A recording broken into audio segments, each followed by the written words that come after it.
የማቴዎስ ወንጌል ምዕራፍ 26 የደቀ መዛሙርቱ ከሁለት ቀን በኋላ ፋሲካ እንዲሆን ታውቃላችሁ፣ የሰው ልጅም ሊሰቀል አልፎ ይሰጣል አለ። በዚያን ጊዜ የካህናት አለቆች፣ የሕዝብም ሽማግሎች ቀያፋ በሚባለው በሊቀ ካህናቱ ግቢ ተሰበሰቡ። ኢየሱስን በተንኮል ሊያስይዙት ሊገሉትም ተማከሩ። ነገር ግን በሕዝቡ ዘንድ ሁከት እንዳይነሳ በበዓል አይሁን አሉ። ኢየሱስም በቢታንያ በለምጻሙ በስምዖን ቤት ሳለ አንዲት ሴት ዋጋው እጅግ የበዛ ሽቱ የሞላው የአልባስጥሮስ ብልቃጥ ይዛ ወደ እርሱ ቀረበች። በማዕድም ተቀምጦ ሳለ በራሱ ላይ አፈሰሰችው። ደቀ መዛሙርትም ይህን አይተው ተቆጡና ይህ ጥፋት ለምንድን ነው? ይህ በብዙ ዋጋ ተሽጦ ለድሆች ሊሰጥ ይቻል ነበርና አሉ። ኢየሱስም ይህን አውቆ እንዲህ አላቸው፣ መልካም ስራ ሰርታለችና ሴቲቱንስ ለምን ታደክሟታላችሁ? ድሆች ሁልጊዜ ከእናንተ ጋር ይኖራሉና እኔ ግን ሁልጊዜም ከእናንተ ጋር አልኖርም። እርሷ ይህን ሽቱ በሰውነቴ ላይ አፍስሳ ለመቃብሬ ያደረገች። እውነት እላችኋለሁ ይህ ወንጌል በዓለም ሁሉ በማናቸውም ስፍራ በሚሰበክበት እርሷ ያደረገችው ደግሞ ለእርሷ መታሰቢያ እንዲሆን ይነገራል። በዚያን ጊዜ የአስቆርቱ ይሁዳ የሚባለው ከ12ቱ አንዱ ወደ ካህናት አለቆቹ ሄዶ ምን ልትሰጡኝ ትወዳላችሁ? እኔም አሳልፌ እሰጣችኋለሁ። እነርሱም 30 ብር መዘኑለት። ከዛችም ሰዓት ጀምሮ አሳልፎ ሊሰጠው ምቹ ጊዜ ይሻ ነበር። በቂጣው በዓል በመጀመሪያ ቀን ደቀ መዛሙርቱ ወደ ኢየሱስ ቀርበው ፋሲካን ትበላ ዘንድ ወዴት ልናሰናዳልህ ትወዳለህ አሉት። እርሱም ወደ ከተማ ከእገሌ ዘንድ ሄዳችሁ መምህር ጊዜ ቀርበዋል፣ ከደቀ መዛሙርቴ ጋር ከአንተ ዘንድ ፋሲካን አደርጋለሁ ይላል በሉት አለ። ደቀ መዛሙርቱም ኢየሱስ እንዳዛቸው አደረጉ፣ ፋሲካንም አሰናዱ። በመሸም ጊዜ ከ12ቱ ደቀ መዛሙርቱ ጋር በማዕድ ተቀመጠ። ሲበሉም እውነት እላችኋለሁ ከእናንተ አንዱ እኔን አሳልፎ ይሰጣል አለ። እጅግም አዝነው እያንዳንዱ ጌታ ሆይ እኔ የሆንን ይሉት ጀመር። እርሱም መልሶ ከእኔ ጋር እጁን በወጭቱ ያጠለቀ እኔን አሳልፎ የሚሰጥ እርሱ ነው። የሰው ልጅስ ስለ እርሱ እንደተጻፈ ይሄዳል። ነገር ግን የሰው ልጅ አልፎ ለሚሰጥበት ለዚያ ሰው ወዮለት፣ ያ ሰው ባልተወለደ ይሻለው ነበር አለ። አሳልፎ የሚሰጠው ይሁዳ መልሶ መምህር ሆይ እኔ የሆንን አለ። አንተ አለው። ሲበሉም ኢየሱስ እንጀራን አንስቶ ባረከ፣ ቆርሶም ለደቀ መዛሙርቱ ሰጠና እንካችሁ ብሉ፣ ይህ ሥጋዬ ነው አለ። ጽዋንም አንስቶ አመስግኖም ሰጣቸው፣ እንዲህም አለ፣ ሁላችሁ ከእርሱ ጠጡ፣ ስለ ብዙዎች ለኃጢአት ይቅርታ የሚፈስ የአዲስ ኪዳን ደሜ ይህ ነው። ነገር ግን እላችኋለሁ በአባቴ መንግሥት ከእናንተ ጋር ከዚህ ከወይን ፍሬ አዲሱን እስከምጠጣበት እስከዚያ ቀን ድረስ ከዛሬ ጀምሬ አልጠጣውም። መዝሙርም ከዘመሩ በኋላ ወደ ደብረ ዘይት ወጡ። በዚያን ጊዜ ኢየሱስ በዚች ሌሊት ሁላችሁ በእኔ ትሰናከላላችሁ፣ እረኛውን እመታለሁ፣ የመንጋውን በጎች ይበተናሉ የሚል ተጽፏልና። ከተነሳው በኋላ ግን ወደ ገሊላ እቀድማችኋለሁ አላቸው። ጴጥሮስም መልሶ ሁሉም በአንተ ቢሰናከሉ እኔ ከቶ አልሰናከልም አለው። ኢየሱስ እውነት እልሃለሁ በዚች ሌሊት ዶሮ ሳይጮህ 3 ጊዜ ትክደኛለህ አለው።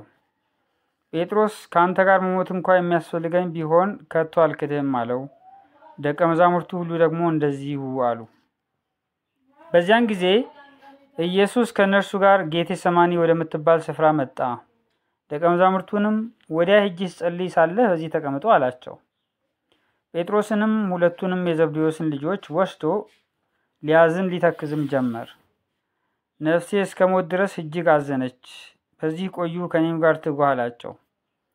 ጥቂትም ወደፊት እልፍ ብሎ በፊቱ ወደቀና ሲጸልይ አባቴ ቢቻልስ ይህች ጽዋ ከእኔ ትለፍ፣ ነገር ግን አንተ እንደምትወድ ይሁን እንጂ እኔ እንደምወድ አይሁን አለ።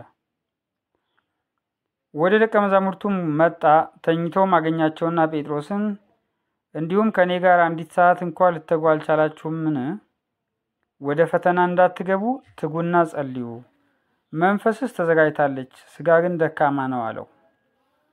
ደግሞ ሁለተኛ ሄዶ ጸለየና አባቴ ይህች ጽዋ ሳልጠጣት ታልፍ ዘንድ የማይቻል እንደሆነ ፈቃድህ ትሁን አለ። ደግሞም መጥቶ ዓይኖቻቸው ከእንቅልፍ ከብደው ነበርና ተኝተው አገኛቸው። ደግሞም ትቷቸው ሄደ። ሶስተኛም ያንኑ ቃል ደግሞ ጸለየ። ከዚያ ወዲያ ወደ ደቀ መዛሙርቱ መጥቶ እንግዲህ ተኙ እረፉም፣ እነሆ ሰዓቲቱ ቀርባለች፣ የሰው ልጅም በኃጢአተኞች እጅ አሳልፎ ይሰጣል። ተነሱ እንሂድ፣ እነሆ አሳልፎ የሚሰጠኝ ቀርቧል አላቸው። ይህንም ገና ሲናገር እነሆ ከ12ቱ አንዱ ይሁዳ መጣ። ከእርሱም ጋር ብዙ ሕዝብ ሰይፍና ጎመድ ይዘው ከካህናት አለቆችና ከሕዝቡ ሽማግሌዎች ዘንድ መጡ። አልፎ የሚሰጠውም የምስመው እርሱ ነው፣ ያዙት ብሎ ምልክት ሰጥቷቸው ነበር። ወዲያውም ወደ ኢየሱስ ቀረበና መምህር ሆይ ሰላም ለአንተ ይሁን ብሎ ሳመው። ኢየሱስም ወዳጄ ሆይ ለምን ነገር መጣህ አለው። በዚያን ጊዜ ቀረቡ፣ እጃቸውንም በኢየሱስ ላይ ጭነው ያዙት። እነሆም ከኢየሱስ ጋር ከነበሩት አንዱ እጁን ዘርግቶ ሰይፉን መዘዘና የሊቀ ካህናቱን ባሪያ መጥቶ ጆሮውን ቆረጠው። በዚያን ጊዜ ኢየሱስ እንዲህ አለው፣ ሰይፍ የሚያነሱ ሁሉ በሰይፍ ይጠፋሉና ሰይፍን ወደ ስፍራው መልስ። ወይስ አባቴን እንድለምን እርሱም አሁን ከ12 ጭፍሮች የሚበዙ መላእክት እንዲሰድልኝ የማይቻል ይመስልሃልን? እንዲህ ከሆነስ እንደዚህ ሊሆን ይገባል የሚሉ መጻሕፍት እንዴት ይፈጸማሉ? በዚያን ሰዓት ኢየሱስ ለሕዝቡ ወንበዴን እንደምትይዙ ሰይፍና ጎመድ ይዛችሁ ልትይዙኝ መጣችሁን? በመቅደስ ዕለት ዕለት እያስተማርሁ ከእናንተ ጋር ስቀመጥ ሳለሁ አልያዛችሁኝም። ነገር ግን ይህ ሁሉ የሆነ የነቢያት መጻሕፍት ይፈጸሙ ዘንድ ነው አለ። በዚያን ጊዜ ደቀ መዛሙርቱ ሁሉ ትተውት ሸሹ። ኢየሱስን የያዙትም ጻፎችና ሽማግሌዎች ወደ ተከማቹበት ወደ ሊቀ ካህናቱ ወደ ቀያፋ ወሰዱት። ጴጥሮስ ግን እስከ ሊቀ ካህናቱ ግቢ ድረስ ሩቅ ሆኖ ተከተለው። የነገሩንም ፍጻሜ ያይ ዘንድ ወደ ውስጥ ገብቶ ከሌሎች ጋር ተቀመጠ። የካህናት አለቆችና ሽማግሌዎች ሸንጎም ሁሉ እንዲገድሉት በኢየሱስ ላይ የሐሰት ምስክር ይፈልጉ ነበር፣ አላገኙም። ብዙም የሐሰት ምስክሮች ምንም ቢቀርቡ አላገኙም። በኋላም 2 ቀርበው ይህ ሰው የእግዚአብሔር ቤተ መቅደስ አፍርሼ በ3 ቀን ልሰራው እችላለሁ ብሏል አሉ። ሊቀ ካህናቱም ተነስቶ እነዚህ ለሚመሰክሩብህ አንድ ስንኳ አትመልስምን አለው። ኢየሱስ ግን ዝም አለ። ሊቀ ካህናቱም አንተ የእግዚአብሔር ልጅ ክርስቶስ የሆን እንደሆነ እንድትነግረን በሕያው እግዚአብሔር እምልሃለሁ አለው። ኢየሱስም አንተ አልህ፣ ነገር ግን እላችኋለሁ ከእንግዲህ ወዲህ የሰው ልጅ በኃይል ቀኝ ሲቀመጥ በሰማይም ደመና ሲመጣ ታያላችሁ አለው።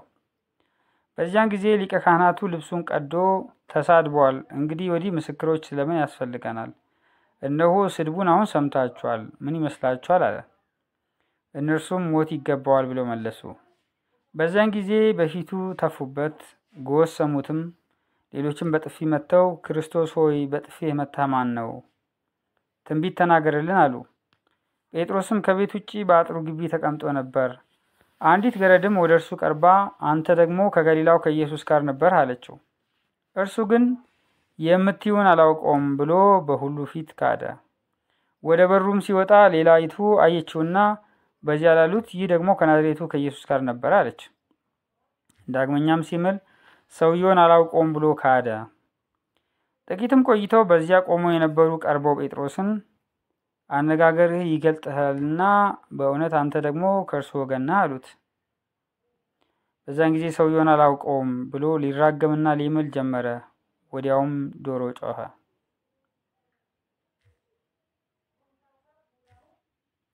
ጴጥሮስም ዶሮ ሳይጮህ 3 ጊዜ ትክደኛለህ ያለው የኢየሱስ ቃል ትዝ አለው። ወደ ውጭም ወጥቶ መራራ ልቅሶ አለቀሰ።